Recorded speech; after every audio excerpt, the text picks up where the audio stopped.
Imaginez l'inconcevable, un enfant, déclaré mort non pas une, mais 3 fois, revient miraculeusement à la vie. Lorsque vous ouvrez les yeux, vous recevez non seulement une seconde chance de vivre, mais vous le faites avec un message si profond et surprenant qu'il semble venir d'un endroit qui transcende notre réalité terrestre. Un lieu que nous avons tous osé imaginer à un moment donné, un lieu dont beaucoup d'entre nous souhaiteraient l'existence, mais dont nous entendons rarement des histoires directes. C'est l'histoire étonnante de London Whitley, un garçon qui a franchi la frontière ténue entre la vie et la mort, s'aventurant dans l'inconnu, pour revenir avec un message urgent et puissant. Selon ses paroles, il a vu Jésus, et ce qu'il a entendu de sa bouche est quelque chose que nous devrions tous savoir, surtout si vous avez déjà envisagé l'existence d'une vie après la mort, ou si vous vous êtes déjà demandé ce qui se passe lorsque nous fermons les yeux pour la dernière fois. L'histoire de Londres a le pouvoir de répondre à des questions que vous ne soupçonnez peut-être même pas. Préparez-vous à vous lancer dans un voyage qui défie la logique, brise les barrières du doute et vous emmène directement au centre d'un mystère divin et transcendantal. Avant de plonger dans le vif du sujet, si vous souhaitez connaître des histoires plus surprenantes comme celle-ci, qui remettent en question notre compréhension de la vie et de la mort, n'oubliez pas de vous abonner à notre chaîne et d'activer les notifications. Je vous assure que vous ne voudrez pas manquer la suite. Tout a commencé un dimanche aléatoire de 1997. La famille Whitley, comme tant d'autres, appréciait profondément les moments de convivialité que leur offrait le week-end. Leur routine était simple mais réconfortante, une visite matinale à l'église, suivie d'un retour tranquille à la maison pour partager un déjeuner en famille et se détendre ensemble pour le reste de la journée. Pourtant, ce dimanche particulier était sur le point de marquer le début d'un tournant extraordinaire dans leur vie. C'était une journée ordinaire, apparemment sans surprise. Julie Whitley, une mère dévouée, a discuté avec son mari, Andy, alors qu'ils rentraient chez eux sur des routes familières. Sur la banquette arrière, son petit-fils Landon regardait distraitement le paysage passer devant la fenêtre, inconscient du sort qui l'attendait. Le soleil brillait de mille feux, illuminant l'intérieur de la voiture d'une douce lumière dorée qui procurait une sensation de calme et de paix, transformant ce voyage en un moment quotidien et paisible. En marchant dans les rues tranquilles, Julie n'aurait jamais imaginé que ce serait le dernier moment qu'elle partagerait avec son mari dans cette tranquillité familiale. La sérénité de la journée, la sécurité de la routine et le confort d'être ensemble en famille étaient sur le point d'être détruits par une violence imprévisible. Le calme fut brutalement interrompu par le son aigu d'une sirène qui s'approchait rapidement. Une ambulance se dirigeait à grande vitesse vers une intersection et, avant que les Whitley ne puissent réagir, l'impact a été si dévastateur que la voiture est devenue incontrôlable, tournant de manière incontrôlable sous l'impact. Le rugissement des chocs métalliques et des bris de verre se mêla au chaos pour former un bruit assourdissant. Julie, hébétée et désorientée, se retrouve piégée au milieu d'un cauchemar se déchaînant en plein jour. Finalement, lorsque la voiture s'est arrêtée de bouger, un épais silence s'est installé sur les lieux, interrompu seulement par les sirènes des ambulances qui s'approchaient rapidement. Les premiers intervenants sont arrivés peu de temps après, mais en observant les restes de l'accident, il était impossible d'ignorer l'ampleur de la tragédie. Le véhicule était mutilé, presque méconnaissable, écrasé par la brutalité de la collision. À l'intérieur de la voiture, Andy Whitley avait déjà succombé aux conséquences mortelles de ses blessures. En un instant déchirant, sa vie s'est éteinte brusquement et tragiquement. Julie, coincée entre les fers tordus du véhicule, avait miraculeusement réussi à survivre, mais son corps était grièvement blessé. Les sauveteurs, dans un effort frénétique, ont lutté pour la dégager de l'épave de la voiture, conscients de la gravité de sa situation. Cependant, tous les regards étaient tournés vers le petit corps immobile de Landon, le fils du couple, allongé sur la banquette arrière. Il ne respirait pas. La scène était désolée et les chances de salut semblaient s'estomper. Il a été rapidement transporté à l'hôpital le plus proche. Les ambulanciers luttaient de toutes leurs forces pour le maintenir en vie, mais son pouls était à peine perceptible et sa respiration, à peine un soupir, indiquait clairement que son petit corps était sur le point de s'arrêter. Malgré les efforts héroïques des médecins et des ambulanciers, l'inimaginable s'est produit.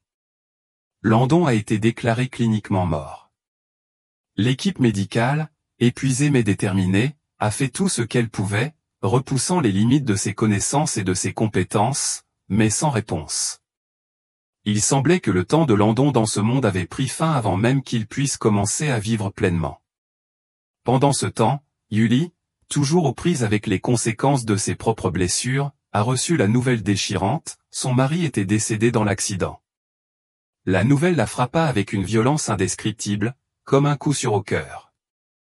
Mais malgré cet abîme de douleur, son esprit restait accroché à un dernier espoir, la vie de son fils.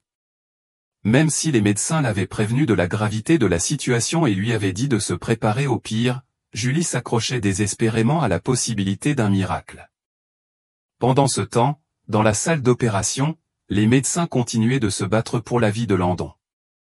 Son cœur s'est encore arrêté à 2 reprises au cours de l'intervention et, à 2 reprises, les médecins ont réussi à le réanimer, bien que de manière précaire. Chaque fois que son cœur s'arrêtait, le temps semblait s'effondrer et la frontière entre la vie et la mort s'estompait, le petit corps de Landon suspendu entre 2 mondes, dépourvu de toute sécurité. Les forces invisibles de la mort semblaient le tirer vers sa destination finale, mais les médecins, au visage plein de tension et de désespoir silencieux, s'accrochaient à toute lueur d'espoir, luttant contre toute attente pour maintenir cet enfant ancré dans la vie.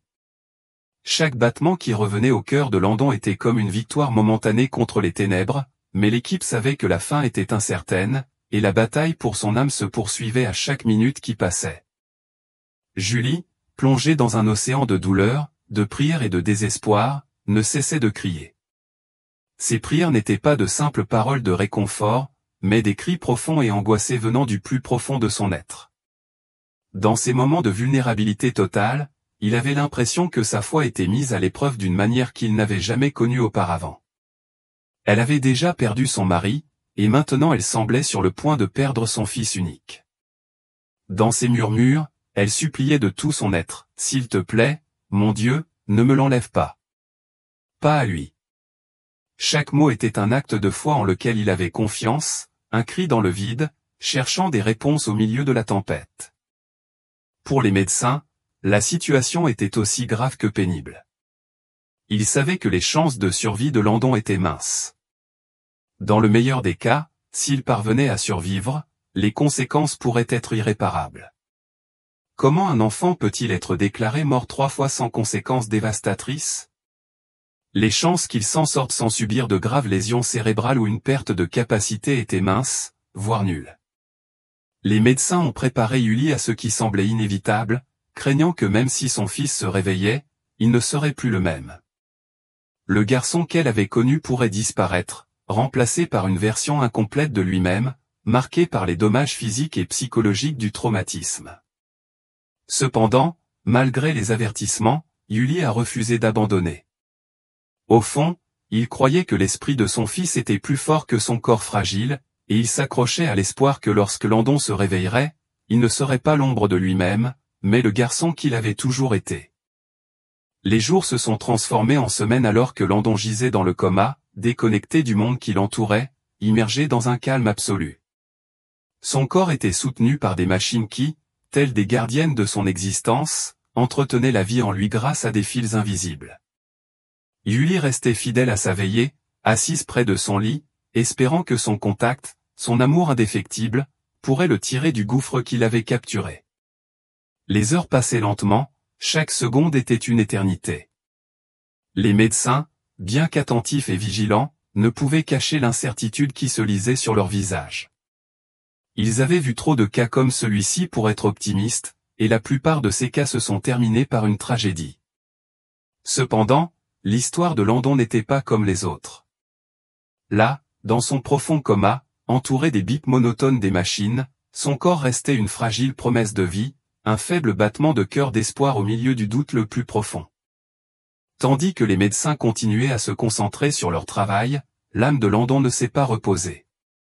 Bien que son corps soit resté immobile, lié à des machines et des moniteurs, son esprit a transcendé les limites terrestres, entrant dans un royaume invisible pour beaucoup, mais que peu de chanceux ont l'occasion de découvrir et encore moins ont l'occasion de revenir pour raconter. Landon décrira plus tard cette expérience comme une ascension spirituelle, un détachement de son corps physique qui l'a mené au-delà du lit d'hôpital froid. Il se voyait dans un endroit si sublime et si pur que les mots ne pouvaient lui rendre justice.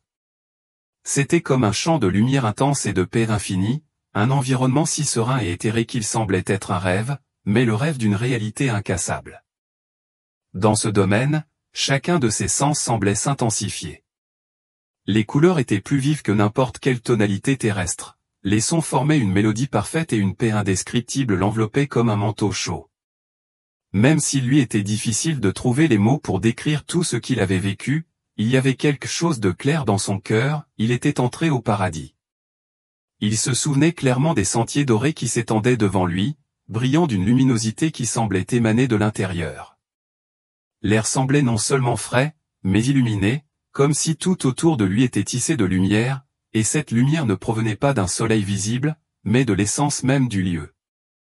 Alors qu'il se déplaçait sur ce terrain céleste, Landon commença à apercevoir des silhouettes entourées d'une douce lumière dorée. Il ne leur était pas totalement inconnu. Il ressentait un lien profond avec eux, une familiarité qui le réconfortait, même s'il ne reconnaissait pas immédiatement leur visage. Petit à petit, il comprit que ces personnages étaient ses proches, des gens partis bien avant sa naissance, mais avec lesquels il ressentait un lien si fort qu'il semblait avoir connu leur existence toute sa vie. Parmi eux, 2 petits-enfants s'approchaient de lui souriant gentiment. Même si à ce moment-là il ne pouvait pas identifier qui ils étaient, leur présence lui procurait une immense chaleur, comme s'ils faisaient partie de sa propre histoire. Ce n'est que plus tard que Landon a compris qui ils étaient réellement, ces enfants étaient ses frères, décédés avant sa naissance. Ses parents ne lui en ont jamais parlé et Landon n'avait aucun moyen de connaître leur existence. Pourtant, ils étaient là, l'attendant à bras ouverts et avec un amour si pur qu'il lui coupait le souffle. Au milieu de ce paysage d'amour et de lumière, est apparue une figure qui se distinguait par son éclat inégalé. Cette présence rayonnait d'une lumière si chaude et si éblouissante qu'elle semblait surpasser tout rayonnement que Landon avait jamais vu auparavant. Même si je n'avais jamais vu ce personnage en personne, il ne m'a pas fallu une seconde pour réfléchir à qui il s'agissait, c'était Jésus. Aucun mot n'a été échangé, la connexion a été instantanée et profonde, au-delà de tout langage humain. Le regard de Jésus ne portait aucun jugement, mais un amour si immense et si pur qu'il fit fondre Landon en larmes. C'était un amour sans comparaison, un amour qui l'enveloppait complètement. Dans ce moment de transcendance, toute peur, tout doute et toute douleur terrestre ont complètement disparu. Jésus ne communiquait pas de manière conventionnelle, au contraire, ses mots atteignaient directement l'âme de Landon, résonnant à travers son être avec une clarté indescriptible. Jésus lui a transmis un message profond qui allait changer sa vie pour toujours. Il lui dit que ce n'était pas encore son heure, qu'il avait encore une mission à remplir sur terre. Sa tâche était de revenir et d'emporter avec lui un message d'espoir et de foi, le ciel est réel, la vie ne se termine pas avec la mort et chaque être humain a un dessein divin à accomplir. Malgré la paix infinie qu'il ressentait en ce lieu, Landon comprit que sa mission n'était pas terminée. Cet endroit paradisiaque, qu'il considérait comme sa véritable maison, l'appelait fortement, mais il savait qu'il devait retourner sur terre, même si cela signifiait affronter à nouveau la douleur et les difficultés du monde physique. En un clin d'œil, la vision s'estompa et Landon sentit une force invisible le tirer en arrière, comme s'il était tiré à travers un tunnel de lumière et de chaleur qui le reliait à son corps. Lentement, Landon ouvrit les yeux, s'adaptant lentement à la dure lumière fluorescente de la chambre d'hôpital. Il était revenu d'un endroit que beaucoup rêvent seulement d'atteindre, un endroit que des millions d'âmes espèrent atteindre un jour. Les médecins et infirmières se précipitèrent à ses côtés, surpris et perplexes. Après tout ce que son corps avait enduré, après avoir été déclaré mort à 3 reprises, Landon était là, conscient, lucide et parlant avec une totale clarté. Alors que l'équipe médicale surmontait le choc initial de l'accident, elle a commencé à évaluer rapidement l'état de Landon. Son esprit, entraîné au froid calcul de la science, s'attendait à déceler des signes de lésions cérébrales, de perte de fonction de base ou encore de problèmes de mémoire. Cependant, contre toute attente, Landon a réfuté toutes les sombres prédictions des médecins. Lorsqu'il aperçut sa mère, son visage s'éclaira, et sans hésiter, il la reconnut, lui serrant la main avec une force surprenante qui contrastait grandement avec son apparence fragile. Julie, voyant ce geste, ne put empêcher les larmes de couler sur son visage. C'était le moment qu'il attendait depuis des semaines, un moment d'espoir qui débordait de son être. Les prières qu'elle avait élevées vers le ciel, avec le désespoir d'une mère, avaient été entendues. Son fils était revenu, non pas comme l'ombre tremblante de lui-même, mais comme l'enfant qu'elle avait élevé, l'enfant qu'elle aimait. Ce qui se passait devant elle était un miracle qui, bien qu'impossible à comprendre pleinement, remplissait son cœur d'une profonde et silencieuse gratitude. Landon commença lentement à parler. Sa voix était faible, rauque, après des semaines de silence absolu, mais les mots qui sortaient de sa bouche étaient d'une nature complètement inattendue. Au lieu des récits typiques de confusion, il a décrit avec une clarté surprenante les visions qu'il avait eues pendant son état inconscient. Il parlait du ciel, des sentiers dorés et des anges qui l'entouraient, d'une paix écrasante qui l'avait complètement enveloppé. Ce qui a le plus déconcerté Julie, ce qui l'a laissé complètement perplexe, c'est lorsque Landon a commencé à décrire en détail 2 personnes qu'il prétendait avoir rencontrées au cours de son expérience. Il les décrivit avec une précision étonnante, parlant de leurs traits et même de la manière dont il l'avait reçu. Julie sentit son cœur s'arrêter un instant. Elle n'avait jamais discuté de ses fausses couches avec Landon, c'était un chapitre douloureux de sa vie qu'il avait préféré garder dans l'intimité de son âme. Comment pouvait-il les connaître? Et pourtant, il était là, racontant avec une telle certitude la présence de ces êtres dont il n'avait même pas parlé. Les paroles de son fils l'ont laissé sans voix, suspendu dans un tourbillon d'émotions et de questions sans réponse. Les médecins, qui avaient été témoins de nombreuses expériences de mort imminente, étaient également étonnés. Ils avaient été témoins d'histoires de lumière au bout du tunnel, de rencontres avec des êtres chers perdus, mais jamais rien d'aussi spécifique, d'aussi détaillé que ce que Landon avait partagé. La façon dont il décrivait des personnes et des événements qu'il n'avait jamais rencontrés leur laissait plus de questions que de réponses. Même si l'événement dépassait le domaine scientifique, chacun pouvait sentir que quelque chose d'absolument extraordinaire s'était produit, quelque chose qui échappait aux lois de la logique et de la raison. Pour Julie, le mélange d'émotions était bouleversant. La douleur causée par la perte de son mari pesait encore lourdement sur son cœur, un chagrin qu'aucun miracle ne pouvait effacer. Cependant, voir son fils revenir de cet abîme avec une histoire aussi profondément émouvante lui a donné une nouvelle raison de garder la foi.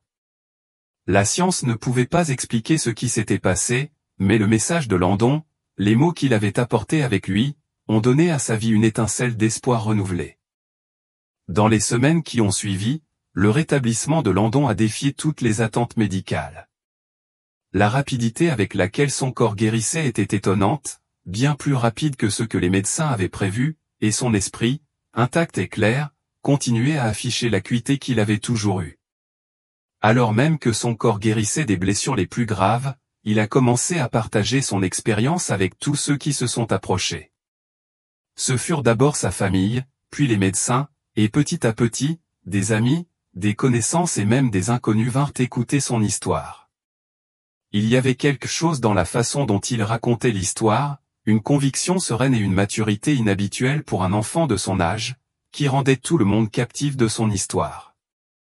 L'histoire de Landon a commencé à se répandre rapidement, atteignant des gens de partout, venus chercher du réconfort, voulant entendre ses paroles sur le paradis et l'au-delà. Même s'il n'avait pas toutes les réponses, loin de là, sa sérénité apportait la paix à ceux qui l'écoutaient. Il parlait avec un tel calme et une telle fermeté que les personnes présentes avaient l'impression que son message était une vérité inébranlable. Il a raconté ce que, selon lui, Jésus lui avait montré, le ciel est réel, plein d'amour et de lumière, et même si la mort n'est pas la fin, chaque personne a un dessein plus grand, qui transcende cette vie terrestre. Pour Landon, cette expérience était à la fois un cadeau et une responsabilité. Il savait qu'on lui avait donné une seconde chance, et avec elle, la mission de partager ce qu'il avait vu. Même si sa vie avait été restaurée, il vivait avec la conscience constante d'avoir été témoin d'un monde au-delà de la mort, un endroit bien plus beau que celui qu'il connaissait. Il était de retour dans ce monde, mais avec une mission claire, porter son message, partager son histoire et aider les autres à comprendre que la mort n'est pas la fin. Landon a accepté sa mission avec calme, avec une conviction si profonde qu'il semblait que le but de sa vie avait pris un nouveau sens. Il savait que son témoignage ne serait pas facilement accepté par tout le monde. Il avait vu le visage de Jésus, il avait ressenti l'amour inconditionnel du ciel, et maintenant sa mission était de transmettre cette paix aux autres, quels que soient les obstacles qui pourraient surgir. Il ne se reposerait que lorsque son message parviendrait au plus grand nombre. Le retour de Landon, si proche de la mort, a laissé tout le monde autour de lui surpris et avec le sentiment que quelque chose de divin était intervenu dans sa vie. Ce n'est que lorsqu'il a commencé à partager ce qu'il considérait comme le message de Jésus que la véritable ampleur de son expérience est devenue évidente. La première fois qu'il en a parlé, encore faible, allongé sur son lit d'hôpital, sa voix était presque un murmure, mais les mots qu'il prononçait semblaient avoir un pouvoir immense. Chaque phrase était soigneusement réfléchie, comme s'il savait que le poids de ce qu'il disait se répercuterait bien au-delà de ses murs. Jésus m'a dit que ce n'était pas encore mon heure, a expliqué Landon en regardant sa mère, comme si ces mots étaient un message personnel pour elle. Il m'a dit que j'avais une mission, que je devais y retourner et en parler aux gens, leur dire que le paradis est réel et que nous avons tous un but qui va au-delà de cette vie. Pour Julie, entendre son fils parler ainsi était une expérience surréaliste. C'était comme s'il écoutait un sage, quelqu'un qui avait vécu plusieurs vies en une seule. L'enfant curieux et joyeux qu'il était avant l'accident semblait désormais posséder une sagesse qui allait bien au-delà de ce qu'un enfant de son âge pouvait comprendre. L'expérience de mort imminente l'avait transformé de manière profonde et irréversible. Julie ne pouvait s'empêcher de se demander pourquoi Jésus avait choisi Landon pour recevoir un tel message, pourquoi son fils avait été choisi pour être porteur d'une vérité aussi importante et comment cette révélation allait changer leur vie pour toujours. À mesure que l'histoire de Landon commençait à se répandre, les réactions qu'elle suscitait étaient aussi diverses que puissantes. De nombreuses personnes ont été profondément touchées par son rétablissement miraculeux, trouvant dans son expérience une lueur d'espoir au milieu d'un monde plein d'incertitudes et de peur. Son témoignage est devenu un message de consolation pour ceux qui ont perdu leurs proches, apportant la certitude qu'au-delà de ce monde, il existe un lieu où les retrouvailles sont possibles. Les paroles de Landon parlent d'un paradis plein de paix, où ceux que nous avons perdus ne quittent jamais vraiment. Cette vision a rempli d'espoir les cœurs blessés par l'absence de ceux qui sont partis. Au fil du temps, les églises ont commencé à l'inviter à partager son histoire, et bientôt Landon s'est retrouvé à parler à des congrégations, à des groupes de soutien et à toute personne disposée à l'écouter. Malgré son jeune âge, ses paroles, chargées d'une profonde sagesse, semblaient émaner de quelqu'un qui avait vécu bien plus de vie. Sa voix était empreinte d'une sérénité inhabituelle, comme si son âme avait subi une transformation qui lui donnait une solide confiance, qui semblait provenir d'une compréhension bien plus profonde que son âge ne le suggérait. Cependant, comme prévu, tout le monde n'a pas accepté son histoire sans réserve. Pour certains sceptiques, l'expérience de Landon était simplement le produit d'un esprit privé d'oxygène, une hallucination produite par un cerveau traumatisé et privé de son fonctionnement normal.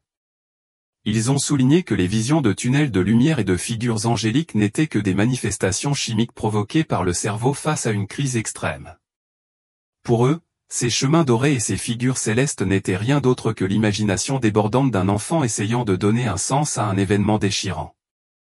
Malgré ces théories émergentes, l'histoire de Landon a tenu bon. Il n'a jamais eu de dispute ni essayé de convaincre qui que ce soit. Son approche était simple et directe, il partageait uniquement ce qu'il avait vécu, ce qu'il avait vu et ressenti, laissant chacun tirer ses propres conclusions, sans pression ni tentative de prouver quoi que ce soit au-delà de sa vérité personnelle. Julie, sa mère, est prise dans un tourbillon émotionnel. D'un côté, elle éprouvait une immense gratitude pour la vie de son fils, pour sa survie miraculeuse, mais en même temps, elle ressentait une profonde tristesse, un vide impossible à combler à cause de la perte de son mari. Andy, son défunt mari, était un homme gentil et un père aimant, et Julie trouvait inconcevable de comprendre pourquoi Dieu l'avait rappelé, tout en lui rendant son fils vivant. Dans ces moments d'introspection, où elle s'autorisait à réfléchir sereinement, ces questions l'envahissaient sans cesse. Pourquoi Dieu avait-il sauvé son fils et non son mari? Pourquoi avait-il révélé ce message d'espoir à Landon et pas à elle? Il ne parvenait pas à trouver de réponse simple et sentait que sa douleur était quelque chose que sa foi ne pouvait pas complètement atténuer. Cependant, au fil du temps, le point de vue de Julie a commencé à se transformer. Elle a accepté que sa colère et sa confusion faisaient partie du processus naturel de deuil, mais elle a également compris que ses sentiments ne devaient pas nécessairement la définir. Les paroles de Landon, en particulier celles dans lesquelles il parlait de l'amour et de la paix immense dont il avait fait l'expérience au paradis, ont commencé à résonner en elle. Pour la première fois depuis longtemps, Julie a trouvé une paix qu'elle n'avait pas pu trouver seule. Il a admis qu'il y avait peut-être un objectif plus vaste derrière tout ce qui se passait, quelque chose qui dépassait sa compréhension immédiate. De cette façon, il a commencé à prier non pas par désespoir, mais avec un cœur ouvert, cherchant à se connecter avec le divin d'une manière plus profonde que jamais. L'expérience de Landon, ouvrant une porte dans son cœur, lui a permis de trouver du réconfort dans la conviction que son mari, Andy, était désormais en paix, dans ce même endroit plein de lumière et d'amour que son fils avait si clairement décrit. C'est dans cet espace de réconciliation interne que Julie a commencé à guérir, quoique lentement. Le processus de récupération de Landon a été tout sauf facile. Ce fut un long chemin fait de séances de physiothérapie ardues, d'opérations chirurgicales douloureuses et de moments de profonde frustration. Son corps portait les marques indélébiles de l'accident, traces visibles des souffrances qu'il avait endurées. Malgré tout cela, Landon n'a jamais laissé ses défis le briser. Sa force n'était pas seulement physique, mais aussi spirituelle. Il y avait quelque chose en lui qui lui procurait une sérénité surprenante, comme si son expérience transcendait le physique, lui donnant une valeur qui allait bien au-delà de ce que lui demandait la douleur dans son corps. Sa résilience semblait liée à son expérience dans l'au-delà. Il ne s'est jamais plaint de difficultés ou de douleurs. Au lieu de cela, il s'est concentré sur la mission qui lui avait été confiée, saisissant chaque occasion pour partager son histoire et transmettre un message de foi et d'espérance. Pour lui, cette mission était un devoir et il l'assuma avec un dévouement absolu.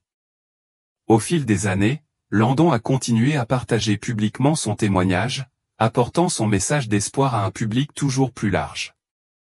Il n'était plus simplement un enfant ayant survécu à un tragique accident, il était devenu le porte-parole de quelque chose de bien plus grand que lui. Il s'est rendu dans les églises, les écoles et les conférences, souvent devant des centaines ou des milliers de personnes, racontant son expérience avec une humilité et une sincérité qui ont profondément touché le cœur de tous ceux qui l'ont entendu. Il a parlé du ciel non seulement comme d'un lieu d'une beauté indescriptible, mais aussi de l'amour inconditionnel et pur de Jésus, un amour si profond que chaque fois qu'il le décrivait, les larmes lui remplissaient les yeux. Pour beaucoup, Landon est devenu un témoignage vivant de ce que l'espoir et la foi peuvent réaliser.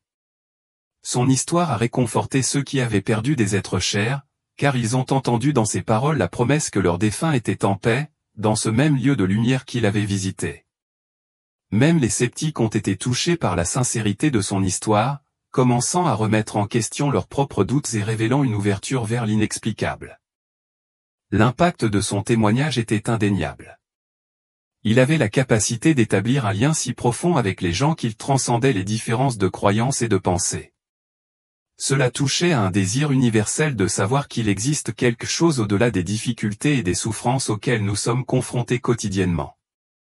Julie regardait son fils avec un mélange de fierté et d'étonnement. Il avait toujours su que Landon était spécial, mais il n'aurait jamais imaginé que sa vie prendrait une tournure aussi extraordinaire. Voyant comment les paroles de Landon aidaient à guérir les autres, à restaurer leur foi et à renouveler leur espoir, Julie sentit que d'une manière ou d'une autre, sa propre douleur guérissait également un peu plus à chaque fois qu'elle entendait son fils partager son message. Au fil du temps, la tristesse de Julie a commencé à se transformer en une paix profonde, comme si elle pouvait enfin voir que tout avait un but plus grand, même la douleur qu'elle avait subie. Landon, de son côté, a compris que sa vie ne serait plus jamais la même. Son expérience l'a transformé et il a embrassé cette nouvelle mission avec un dévouement total. Il ne s'agissait plus seulement de raconter ce qu'il avait vu, mais de vivre d'une manière qui reflétait l'amour et la lumière qu'il avait expérimenté au ciel. Il est devenu un pont entre deux mondes, apportant un message d'espoir et d'amour à tous ceux qui veulent l'écouter.